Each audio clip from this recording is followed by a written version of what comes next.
আমি সজীব ওয়াজেদ জয় বলছি। আপনারা জানেন এই গত কয়েক সপ্তাহ ধরে আমাদের বাংলাদেশের যে গন্ডগোল সংকট চলছে,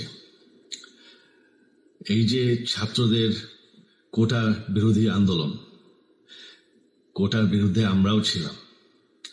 শুরুর থেকেই আমাদের সরকার কোটা সরিয়ে দিয়েছে, আমাদের সরকার তাদের সম্পূর্ণ দাবি মেনে নিয়েছে। এটা আদালতের একটা রায় ছিল, এটা আমাদের সরকারের করা ছিল না। তাও আমরা অ্যাপিল করে দ্রুত এই কোটা তুলে দেই। তাতেও আন্দোলনকারীরা সন্তুষ্ট না। আমরা তাদেরকে আলোচনায় ডেকেছি, আমরা একটা জুডিশিয়াল কমিশন করেছি যে সংঘর্ষে যে হত্যাকাণ্ড হয়েছে সেটার বিচারের জন্য। অনেক পুলিশ অফিসার যারা অতিরিক্ত ফোর্স ইউজ করেছে তাদেরকে আমরা সাসপেন্ড করেছি। তাতেও এই আন্দোলনকারীরা সন্তুষ্ট নয়। আমরা যতই ছাড় দেন, প্রধানমন্ত্রী নিজেই তাদেরকে ডেকেছেন যে আসেন আমরা আলোচনায় বসি, তাতেও তারা সন্তুষ্ট না। আমরা যতই ছাড় দিতে থাকি, যতই তাদের দাবি মেনে নিতে থাকি, তারা কিছুতেই সন্তুষ্ট না, তারা খালি দাবি বাড়িয়ে যাচ্ছে। এখন দাবি হচ্ছে যে সরকারের পতন। তবে সরকারের পতন হওয়ার পর কি হবে, কি হবে এটা কেউ ভেবেছে? আমরা বাংলাদেশে গণতন্ত্র রক্ষা করে রাখতে চাই। সরকার পতন করে নতুন সরকার আসার সাংবিধানিক অনুযায়ী শুধুমাত্র একটি উপায় আছে, সেটা হচ্ছে নির্বাচন। আমাদের সুপ্রিম কোর্ট রায় দিয়েছে যে কোনো অনির্বাচিত সরকার 1 মিনিটের জন্য ক্ষমতা নিতে পারবে না। তো তাদের এই নির্বাচনের দাবিও যদি আমরা মেনে নেই, তো তারা তো এই পর্যন্ত কোনো দাবি, আমরা যত দাবিতেই রাজি হয়েছি তারা তাদের দাবি বেরিয়ে যাচ্ছে। তার মানে কি, আমরা যদি এখন এই নির্বাচন সরকার পতনের দাবিও মেনে নেই, তারা তখন দাবি করবে যে না, এই সরকারের আন্ডারে নির্বাচন, এই নির্বাচন আমরা মানব না। তখন কি হবে এটা কেউ ভেবেছে? জানি আমাদের সেই সুশীল সমাজ আবার আলোচনা করছে সেই তত্ত্বাবধায়ক সরকারের অভিজ্ঞতা তো আমাদের আছে। আপনারা ভুলে গেছেন সেই তত্ত্বাবধায়ক সরকারকে নষ্ট করে দেওয়া হয়েছিল বিএনপির আমলে ইলেকশন রিগ করার জন্য। তারপর যখন আরেক তত্ত্বাবধায়ক সরকার আসলো, দেশের কি অবস্থা হয়েছিল।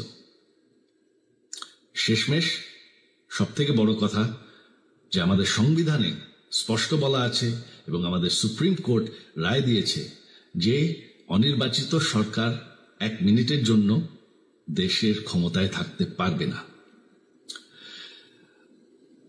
আমরা আওয়ামী লীগ, আমরা আন্দোলন করেছি, আন্দোলন করে এই দেশকে স্বাধীন করেছি, আন্দোলন করে গণতন্ত্র ফিরে এনেছি, আন্দোলন করে আমরা দেশের উন্নয়ন করেছি।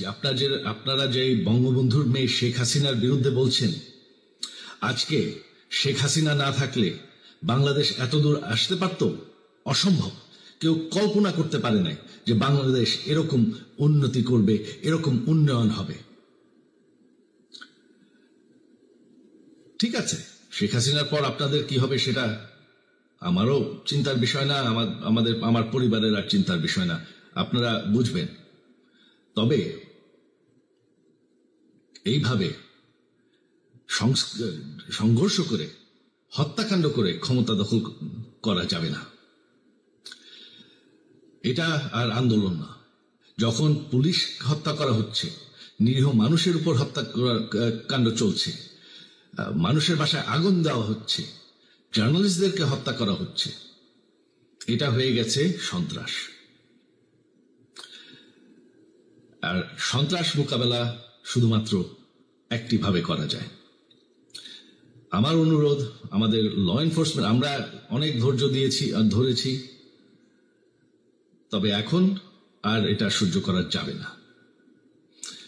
ল এনফোর্সমেন্ট এজেন্সি, বিজিবি এবং কি আমাদের মিলিটারির প্রতি আমার আহ্বান যে আপনাদের দায়িত্ব হচ্ছে আমাদের দেশের মানুষকে নিরাপদ রাখা। এবং আমাদের দেশকে নিরাপদ রাখা, আমাদের দেশের সংবিধানকে নিরাপদ রাখা, সংবিধানকে রক্ষা করা। তার মানে 1 মিনিটের জন্য কোনো অনির্বাচিত সরকার আমাদের ক্ষমতায় আসতে দিবেন না। এটা হচ্ছে আপনাদের দায়িত্ব, কারণ সেইটা হলে আমরা আবার পাকিস্তানের মতন হয়ে যাব। আমাদের এই যে 15 বছরের উন্নয়ন সব শেষ হয়ে যাবে। বাংলাদেশ এর থেকে আর কোনোদিন ফিরে আসবে না। আমিও সেটা চাই না, আপনারাও সেটা চান না। আমি সজীব ওয়াজের জয় যতদিন আমার পক্ষে সম্ভব আমি সেটা হতে দেব না। জয় বাংলা, জয় বঙ্গবন্ধু।